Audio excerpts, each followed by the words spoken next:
Maestra, mi nombre es Rocío Guadalupe Rivera Romero, soy alumna en la Universidad Autónoma de Zacatecas, correspondiente a la licenciatura en Letras, llevando su materia de Introducción a las Letras. En esta ocasión voy a desarrollar el trabajo de la crítica literaria, asignada por usted como actividad número 3 de este semestre. Entonces empiezo con lo que es la génesis de la crítica. Nos dice que todo acto del pensamiento lleva de manera intrínseca la acción de la crítica. Al mismo tiempo que estudiamos o aprendemos un determinado hecho, también analizamos y lo depuramos, tomando por cierto o falso dicho conocimiento recién adquirido, y esta sería la base de la crítica. Si hablamos de la creación literaria, al mismo tiempo que el autor está creando su obra, también y de una manera automática se está realizando la primera crítica, ya que mientras desarrolla su arte creativo, también está razonando, filtrando y al mismo tiempo cambiando las frases en las que mejor se exprese lo que quiere transmitir. Entonces, maestra, el autor se convierte al mismo tiempo en un creador y en un espectador de su propia obra. Este es el primer contacto con el ejercicio de la crítica, es decir, el ejercicio de adquirir una opinión acerca de lo escrito. Ese primer contacto se da entre el creador y su obra. Entonces, la creación y la crítica se vuelven un solo acto. Esta última, lo que es la crítica, se desarrolla como un acto que se da de manera natural y sirve como un primer filtro para dar a conocer el pensamiento del autor de una manera en la que los demás puedan apreciarlo. Es decir, el autor tiene que seleccionar las palabras de manera que puedan llegar al público en general y pueda dar a conocer su mensaje de una manera entendible. No es lo mismo en ocasiones la manera en la que uno la piensa las ideas a la manera en la que como las da uno a conocer. Tiene que cuidar el lenguaje, tiene que cuidar el público al que va dirigido. Pero pues una vez que este proceso inicial termina, maestra, es decir, cuando el pensamiento deja de quedar solo en la mente del autor y se plasma ya de una manera física en una obra, ya sea impresa o digitalizada, es entonces cuando esta obra queda expuesta a la crítica formal, ya lo que se conoce como la crítica literaria en sí. Es decir, esta obra queda expuesta a la apreciación de los demás para ofrecer y adquirir y ofrecer una opinión acerca de lo que el autor ofrece, acerca de su pensamiento, acerca de cómo lo da a transmitir. Entonces, esta obra ya queda sujeta a la opinión de la gente, en primer lugar pues, del público en general y ya de una manera particular de la crítica especializada, de la crítica literaria. Entonces, como algo lógico, como algo que va en consecuencia, paralelo a la creación literaria se desarrolla también la crítica literaria. Pues es un acto natural que surge en el hombre para poder asimilar y entender lo que le fue transmitido. En lo particular, como un comentario personal que me permito insertar aquí, yo entiendo que la crítica, hablando de manera general, es un reflejo de la mente, es un acto que se da al percibir determinada información y de manera automática nosotros pues como humanidad tendemos a analizarla y esto nos lleva a emitir un juicio acerca de su validez, de su forma, su fondo, para poder emitir una opinión también acerca de lo que nos fue transmitido. En cuanto a la crítica, ya lo que es a la creación literaria, que es el tema pues que estamos desarrollando y que a nosotros nos interesa, una vez que la obra es expuesta, como lo comentamos, al público en general, esta quedará sujeta a la valoración de quien está recibiendo el producto terminado. No podemos como lectores estar en contacto con un escrito y permanecer pasivos ante él. No podemos omitir una reacción, no podemos dejar de tener una reacción hacia ese escrito. Al mismo tiempo que el autor tiene la necesidad de expresarse y es por eso que crea esta obra, nosotros como lectores también tenemos la necesidad de emitir un juicio acerca de lo leído. Es algo completamente natural que se da después del proceso de la lectura. Decimos pues que la crítica literaria es un acto necesario para poder darle valor a una obra. Es como una etiquetación que se le da en muchos sentidos, si es buena, si es mala, en qué categoría se encuentra, todo este tipo de etiquetas son las que se desprenden de la crítica literaria. Es por esto que se dice que incluso la crítica puede llegar a ser más difícil que la misma acción creadora. Es más difícil establecer una crítica de una obra que el crearla. Es en este sentido que apreciamos la utilidad que tiene la crítica sobre la literatura, ya que nos permite establecer el valor y la importancia de la obra dentro de la infinidad de textos que existen, o sea, dentro del universo de creaciones que hay desde la antigüedad hasta ahora. La crítica nos permite tener como un primer vistazo acerca de lo que es esta obra. Y bueno, mientras la literatura es un acto de crecimiento interior, tanto para el creador como para el lector, la crítica es la guía que permite encauzar a quien así lo desee acerca de qué es lo que sirve a su espíritu en ese momento acerca de esa obra. La crítica es como ofrecer un menú variado y el lector va a ver qué es lo que le apetece de ese menú, o sea, va a poner la gran diversidad de obras y su categorización, y el lector en base a esa crítica o en base a esa opinión ejercida a través de la crítica es como va a establecer qué es lo que quiere rescatar de esa obra o si definitivamente pasa de una obra y mejor selecciona otra. Me voy entonces al siguiente punto, maestra, de mi trabajo, que es la parte de la crítica y la lectura. El lector en su acción crítica y a través de la lectura analiza la composición de la obra.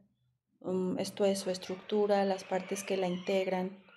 Esto le permite llegar al significado de la lectura y emitir un juicio basado en si la obra fue o no de su agrado. Esto puede ser una reacción simple de lo leído o bien puede llegar a ser un análisis completo, esto basado en el conocimiento previo del lector. Su acervo cultural influirá mucho en el resultado de este acto crítico. Todo lo mencionado anteriormente junto con la intención del lector son las condicionantes de la crítica. Si bien un escrito se crea para ponerse a disposición de la humanidad, es el crítico el que enmarca la obra dentro de los parámetros que permitirán a los distintos lectores ubicarla dentro de lo que se está ubicando de ella. Si, por ejemplo, estoy buscando una novela, si estoy buscando novela histórica, por ejemplo, o si estoy buscando filosofía. Es para esto que me va a servir la crítica literaria. El carácter universal de la literatura permite que cada tipo de lector, con una visión diferente, encuentre un punto de comunión con la obra.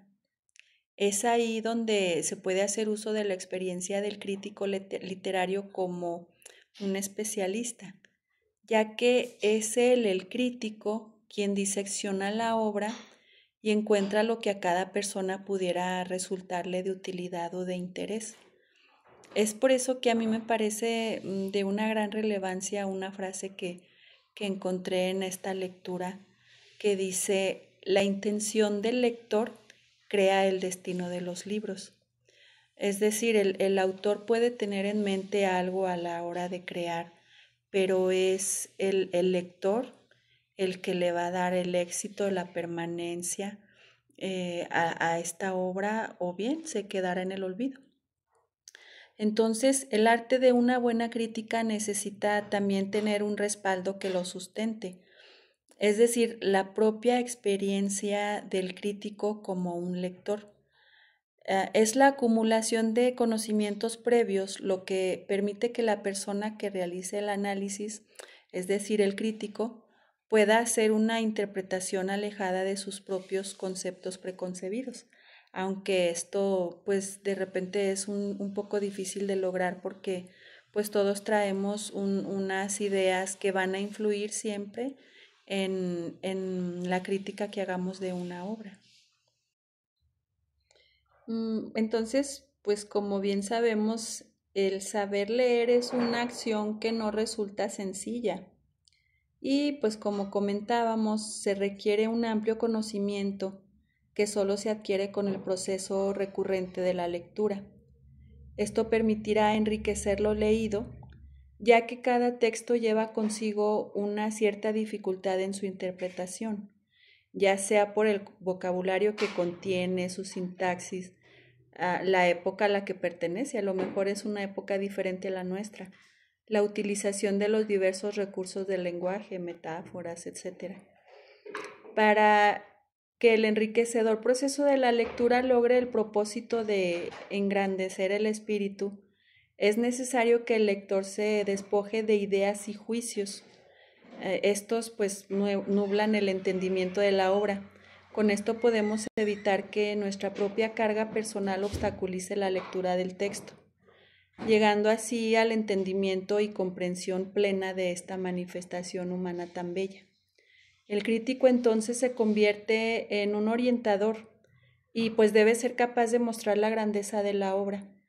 Cumplir entonces con una función de enseñanza de la misma, o sea, al mismo tiempo que el crítico está dando su opinión, también está enseñando sobre la misma. Veamos entonces lo que es la crítica como actividad del espíritu. El crítico lleva en su actuar un escepticismo que se contrapone al ejercicio de crear. Mientras la creación pues supone una afirmación, la crítica por el contrario es poner en duda o incluso negar para enfrentar la obra a la parte que es la crítica. Esto representa el no conformismo de lo estudiado. Es por eso que la crítica no es solamente una exposición de hechos. Se requiere llegar a las mismas entrañas de la obra y acceder a todos sus entramados, analizar a detalle la intención del autor y presentarlos pues ya digeridos al lector. Es por ello que para el crítico será imposible desprenderse de sus propios juicios, ya que el análisis de una obra no obedece a ningún tipo de fórmula y su visión personal siempre impregnará su actividad crítica. Entonces, si se parte de la idea de que todo lo expuesto o todo lo dado a conocer tiene todavía algo de oculto, a toda revelación le acompaña siempre un cierto grado de secretismo. Entonces, el crítico es el encargado de encontrar, interpretar y dar a conocer esta parte que queda todavía como subyacente. El hombre como ser pensante pues no puede quedarse quieto ante las distintas manifestaciones humanas y en su reacción se encuentra implícito un juicio de valor. Él necesita por naturaleza expresar, dar a conocer lo que sabe, lo que entiende e incluso hasta lo que no entiende, buscando de manera continua el porqué. En esto encontramos la misma base de la función creadora y al mismo tiempo también la base de la función crítica. Y es aquí también donde estas partes encuentran su punto de unión y se muestran como dos partes de una misma moneda o como dos lados de la misma moneda. Sabemos pues que el crítico no puede permanecer impasible al momento de ejercer su rol de escéptico, ya que aunque el que pone en duda, que es el crítico, se disocia del objeto de su duda, que es la obra, a medida que el crítico se adentra en ella, va obteniendo las reacciones que la lectura le provoca. Habíamos mencionado anteriormente que la lectura no es un acto pasivo, no es simplemente pasar los ojos por las letras. Es entonces que la crítica se convierte en un acto de conciencia, un acto de crecimiento, en donde se determina qué es lo que la obra puede ofrecer a nosotros a través de ese ejercicio consciente. Entonces, obra y crítica pues van ligados con una misma fuerza creadora y no puede existir una sin la otra. Pasemos entonces a lo que es la crítica y sus valores. Bueno, como primer punto quiero mencionar la manera en la que el autor clasifica los valores como espirituales y como naturales. Distingue los valores espirituales entre los que incluye los estéticos, los morales y los intelectuales, y los diferencia de los vitales, que son pues esenciales para la subsistencia. Sin embargo, y algo que queda claro, es que el juicio hacia estos valores, los espirituales, pues es subjetivo de la persona que los analiza, lo que supone al momento de ejercer la acción crítica es una problemática, ya que esta función es precisamente la de encontrar el valor que una obra encierra. Los valores estéticos pues no suponen una necesidad de supervivencia y por lo tanto pues están sujetos a la apreciación de quien lo observa y pues sabemos que cada quien tiene una visión diferente del mundo, una visión diferente de la vida.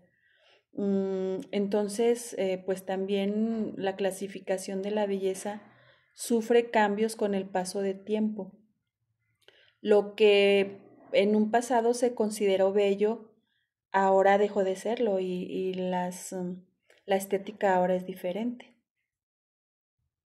Entonces, aunque la observación se hiciera de una manera objetiva, analizando el objeto simplemente por sus características y solo tomando en cuenta el conjunto de sus cualidades, incluso así la percepción del mismo sería pues totalmente subjetiva, ya que es el resultado de una apreciación estrictamente individual. Entonces, la tarea del crítico debe centrarse en lo que para la época se considera que tiene valor estético, ya que aunque los valores son cambiantes, la estética siempre existirá dentro de la obra, de un modo o de otro siempre estará presente. La valoración subjetiva y cambiante de la literatura se realizará mediante el proceso permanente y objetivo de la crítica literaria. Este sí no cambia. La crítica siempre se ejercerá de la misma manera. Con crítico me refiero a que el análisis se realizará siguiendo los lineamientos que estén establecidos, aunque el resultado, que es la crítica, termine siendo de un valor subjetivo. La crítica literaria en sus orígenes. Para Alfonso Reyes, que es de quien estamos sacando este estudio, este trabajo, para él los inicios de la crítica literaria no pudieron ser a través de los escritos orientales, ya que estos son pues eminentemente religiosos. Y pues este autor determina que la razón comienza por ser laica. La religión deja poco espacio para la interpretación y el raciocinio, en cambio tiene ganancia en fe y en dogmas. Sin embargo, para que se dé el ejercicio de la crítica, se debe tener la capacidad, como ya lo dijimos anteriormente, de poner en duda lo que se está analizando. Es por eso que Reyes considera que en la antigua cultura griega fue donde tuvo sus inicios la crítica literaria. Los inicios del pensamiento griego fueron pues religiosos a través de la mitología, pero esto con el tiempo se fue transformando con el avance, el desarrollo de su cultura y pues la misma necesidad humana de encontrar explicación a través de la razón.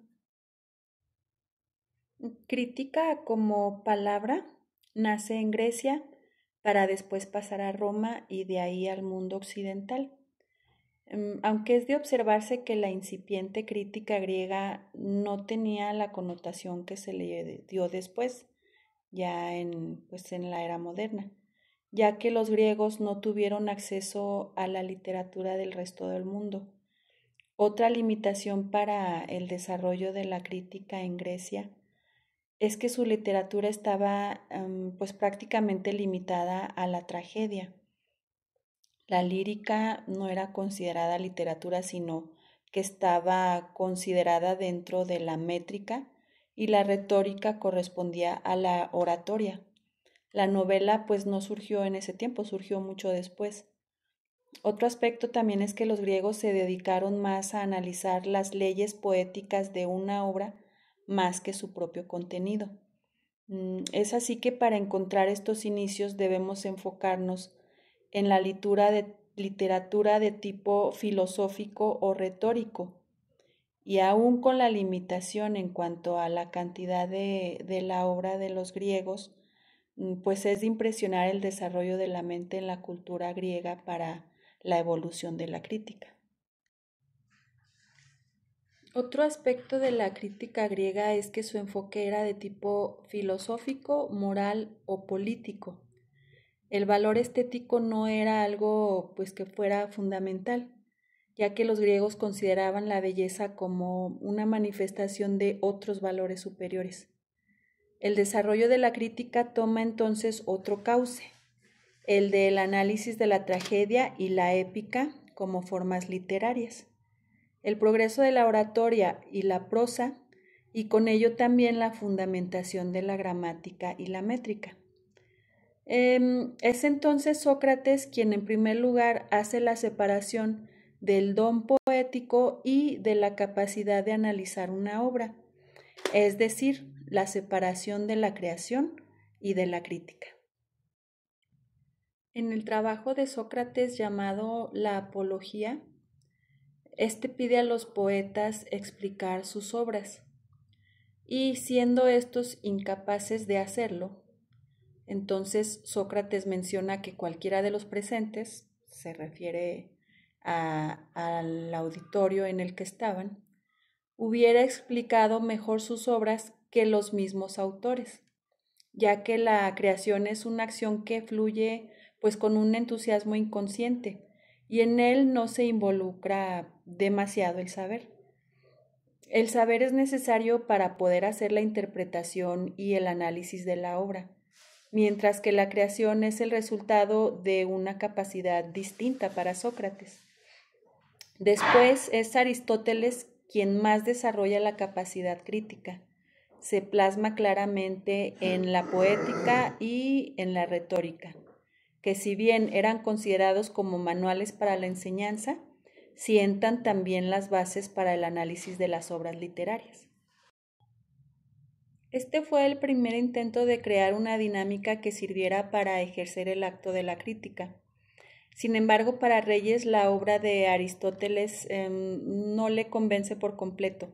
Para él tiene deficiencias a la hora de llevarlo a la práctica. Y pues a Aristóteles le falta el estilo y la belleza de la obra de Platón. Mención aparte, sin embargo, se lleva Isócrates, al que se le debe el desarrollo de la prosa como una forma diferente del ejercicio natural del lenguaje, y más bien entendiéndose como una forma de arte literario ya en sí. Si bien no influyó en el avance de la crítica literaria como tal, sí fue un parteaguas en la creación de un nuevo estilo en el que se llevara al lenguaje a un nivel artístico. Se establece entonces que si bien en Grecia se fundaron estos cimientos de crítica literaria, la creación no estaba sujeta a esta contraparte de la obra y se desenvolvía pues de una manera natural. El concepto de belleza como algo separado de los valores morales es entonces una construcción de la era moderna. Para los griegos, la creación era un acto innato, no necesitaba una validación externa, y aún así lograron la trascendencia de sus obras en ese proceso natural del hombre de dar a conocer su pensamiento. Además, sentaron también las bases para la otra cara de la moneda, la crítica, lo que es la crítica, que como se vio de manera muy amplia en este trabajo, a la creación le sigue la crítica. Esto se da de una manera intrínseca y espontánea. Maestra, muchas gracias por su atención. Con esto termino mi trabajo y pues espero cumplir con las expectativas de lo que usted está solicitando de nosotros. También de manera muy respetuosa, pues le solicitaría una retroalimentación sobre el mismo. Esto con el fin de pues ir perfeccionando, ir mejorando y presentar cada vez mejor trabajo. Muchas gracias.